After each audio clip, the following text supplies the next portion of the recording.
నమస్తే, ఓహోయ్ కుకింగ్కి స్వాగతం. ఈరోజు బజ్జీ మిరపకాయలతో కూర ఎలా చేయాలో చూసుకుందాము. బజ్జీలే కాకుండా ఈ బజ్జీ మిరపకాయలతో కూర చాలా చాలా రుచిగా ఉంటుంది. ఇది అన్నానికి, చపాతీకి రెండింటికి కూడా సూట్ అవుతుంది. చాలా తేలిగ్గా చేసుకోవచ్చు. దీనికోసం 150 గ్రాముల బజ్జీ మిరపకాయలు తీసుకున్నాను. 3 వచ్చినాయి. ఇలాగా కొంచెం పెద్ద పెద్దవిగా ఉన్నాయి. ఇవి సన్నగా పొడుగ్గా తరిగి పెట్టుకోవాలి. వీటికి 1/2 కిలో ఉల్లిపాయలు తరిగి పెట్టుకున్నాను. మిరపకాయల కంటే క్వాంటిటీ కాస్త ఉల్లిపాయలు ఎక్కువ ఉంటే ఈ కూర రుచిగా ఉంటుంది. వీటిని ఇలాగా పొడుగ్గా తరిగి పెట్టుకున్నాను. తర్వాత ఒక బాండ్లీలో 3 టేబుల్ స్పూన్ల దాకా నూనె వేసుకుని, నూనె కాగిన తర్వాత 1/2 టీ స్పూన్ ఆవాలు, 1/2 టీ స్పూన్ జీలకర్ర, ఒక 1/2 టీ స్పూన్ మినప్పప్పు, 1/2 టీ స్పూన్ శనగపప్పు, కొద్దిగా ఇంగువ వేసుకున్నాను. ఒక 1/8 టీ స్పూన్ అంతా ఇంగువ వేసుకుని ఇవంతా కాస్త ఎర్రగా వేయించుకోవాలి. ఇవి ఎర్రగా వేగిన తర్వాత తరిగి పెట్టుకున్న పచ్చిమిరపకాయలు వేసేసుకోవాలి. లో నుంచి మీడియం ఫ్లేమ్లో పెట్టుకోండి. ఇప్పుడు వీటిని బాగా కలుపుకొని మధ్య మధ్యలో కలుపుకుంటూ ఉండాలి. మూత పెట్టుకొని ఒక 3-4 నిమిషాలు వీటిని కుక్ చేసుకుందాం, మగ్గించుకుందాం. ఒక 4 నిమిషాలు అయిన తర్వాత చూపిస్తున్నాను. కాస్త ఎరుపు రంగు వచ్చినాయి. నేను లో నుంచి మీడియం ఫ్లేమ్ అడ్జస్ట్ చేసుకుంటూ ఉన్నాను.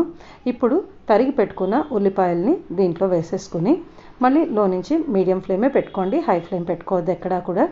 ఇది మొత్తం ఒకసారి కలిపేసుకుని మళ్ళీ మూత పెట్టుకొని ఒక 3-4 నిమిషాలు వేయించుకోవాలి. ఒక 4 నిమిషాలు అయిన తర్వాత చూపిస్తున్నాను మీకు.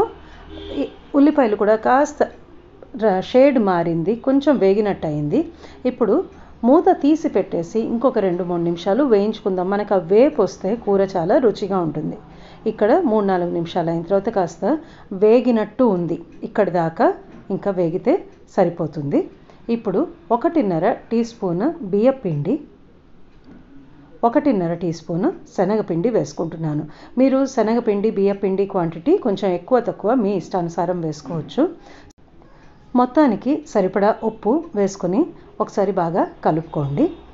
ఒక టీ స్పూన్ అంతా నూనె వేసుకుంటే మనకి పిండి వేగడానికి చాలా బాగుంటుంది. పైనుంచి నూనె, ఎక్స్ట్రా నూనె ఇలాగ వేసి బాగా వేయించుకోవాలి. ఒక 2-3 నిమిషాలు మనకి పిండి అనేది రవ్వలాగా కాస్త కరకర వేపు వస్తుంది. అప్పుడు చాలా చాలా రుచిగా ఉంటుంది. అంతవరకు ఒక 2-3 నిమిషాల్లోనే వేగిపోతుంది.